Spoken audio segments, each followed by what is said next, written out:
It's known at this point that essentially everything humans do has some impact on the environment, and a lot of these changes are causing negative impacts.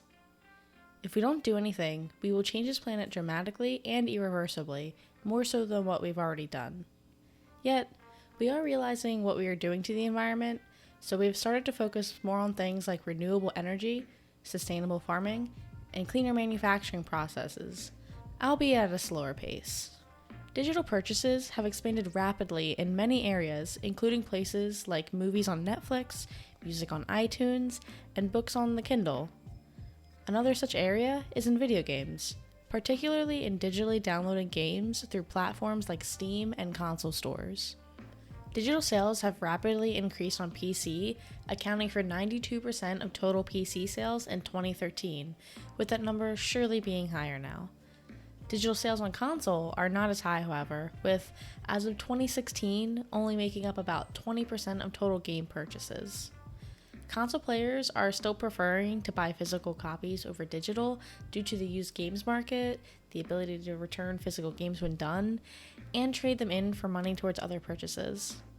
But there have been some pushes from the community to implement these type of programs into the digital realm. But even with digital sales becoming the norm now, does this lessen our carbon footprint? Or is it more harmful to the environment than physical copies of games? Let's dive in. There was a study done called Comparative Lifecycle Impact Assessment of Digital and Physical Distribution of Games in the United States. It used a lifecycle assessment made by the EPA called the Track 2.1. The Track 2.1 looks across 10 different impact categories. These categories range from fossil fuel use and global warming to cancer and ozone depletion. The results found that across the board, the impacts on the environment are actually the same between physical and digital games, except in some categories where individual platforms can perform better than others. Physical games require the manufacturing of the actual game disc, the case with papers inside, and then is usually plastic wrapped. Then, it has to be shipped around the world, with some people also driving to the store to get the copy. While digital games, you just add to cart, pay, and then download. Which makes it seem like the digital would be the clear winner, yet there are some more hidden costs of downloading digitally.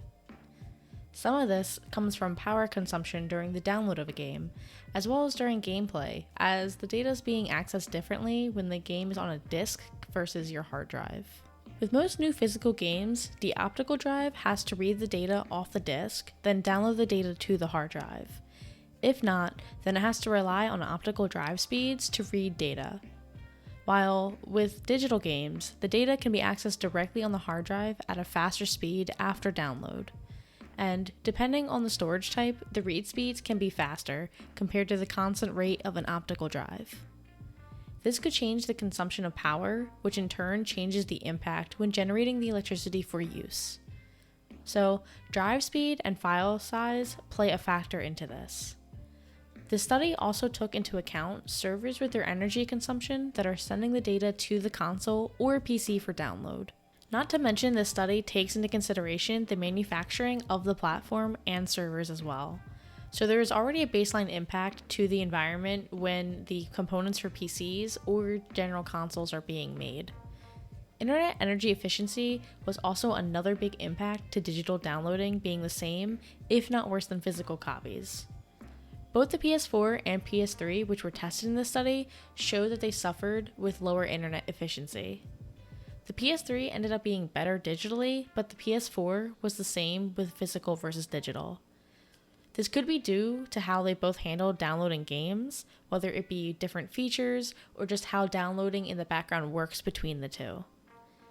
PC also suffered the same issue with internet energy efficiency, so essentially, the more energy efficient, the better digital is compared to physical.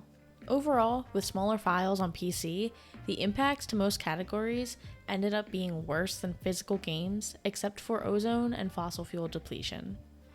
With PS3 and PS4, the worst impact is human carcinogens. Now, while this all sounds disheartening for the future of environmentally friendly gaming, technology moves fast.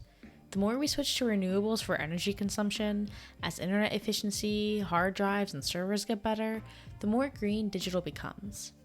But physical games will never truly die. There is something about having the physical form of a game that can just never be replaced.